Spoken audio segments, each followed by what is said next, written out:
পাহাড় সেজেছে বর্ষবরণে, শুরু হয়েছে বৈশাখী। বৈশু, সাংগ্রাই আর বিজি মিলে এই উৎসব চিরাচরিত পুরনো রীতি, অথচ সবখানেই যেন নতুনত্ব। কেননা নতুন বছর যে করা নাড়ছে।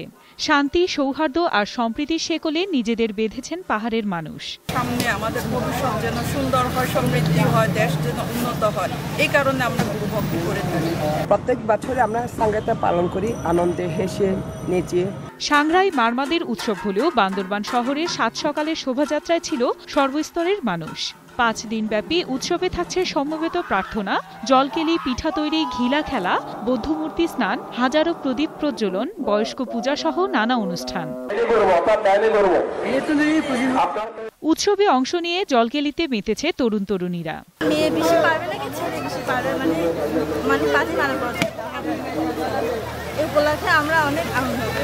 নতুনের শুভকামনায় বৌদ্ধ মন্দিরগুলোতে চলছে পূজা অর্চনা। আদিবাসীরা যুগ যুগ ধরে বাংলা বছরের শেষের দিন এবং নতুন বছরের প্রথম দিন সহ ৪ দিন বৈশাখী উৎসবের মাধ্যমে পুরনো বছরকে বিদায় জানিয়ে বরণ করে নতুন বছরকে। আফসানা নীলা, ২১ টেলিভিশন।